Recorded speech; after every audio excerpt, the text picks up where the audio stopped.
Many people make the mistake of thinking that once the money is in the RRSP or once they've contributed to the RRSP, that means their money is invested. What's up YouTube? I'm Raf, this is Money with Raf.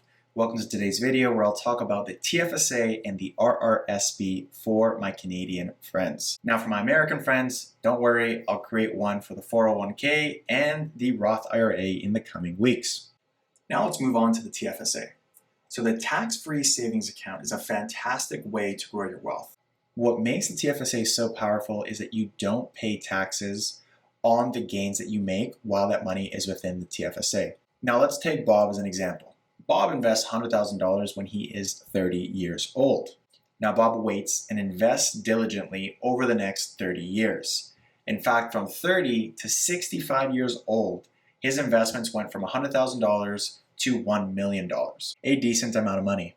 Now, if he invested that within the TFSA, he actually wouldn't have to pay any taxes on that $900,000 gain. So remember, it's the $1 million minus the initial $100,000 invested is a $900,000 gain. No taxes paid if held within the TFSA. Now, if he had invested that within a non-registered account, he would actually have to pay capital gains taxes on that $900,000. Now remember, capital gains is 50% of the ordinary income tax rate. Now, of course, the government's going to get their money. And they do that because you actually have to invest into the TFSA with money that's already been taxed at your income. Now, the RRSP is known as the go-to account for retirement. In fact, it stands for the Registered Retirement Savings Plan. Now, the RRSP is popular for a reason. It allows you to deduct the income that you pay this year and put that money and contribute it to the RRSP. Now let's assume Bob actually invests $10,000 into his RRSP. Let's assume he makes $100,000. That $10,000 actually gets deducted from his income, which means he'll only be taxed on $90,000.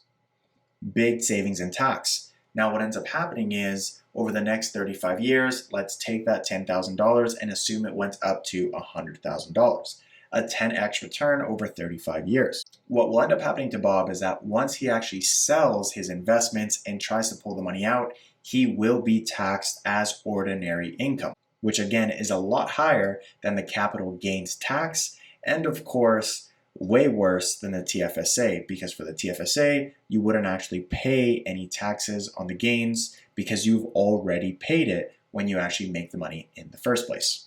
In terms of what I do, I actually focus on maxing out the TFSA first because I am relatively early on in my career. And what that means is that the RRSP room that I get every single year based off my income will actually grow over time.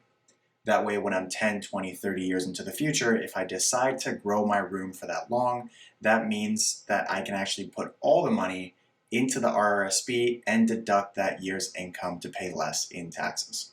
So whether you choose the RRSP or the TFSA, both are great options for Canadians to invest and grow their wealth over time. You can actually open up an RRSP or a TFSA directly with any major bank in Canada, as well as certain brokerages. As an example, Wealthsimple has a TFSA and an RRSP. One important thing to note is that the money that you invest inside of a TFSA or an RRSP does not get automatically invested. Many people make the mistake of thinking that once the money is in the RRSP or once they've contributed to the RRSP, that means their money is invested. It is not.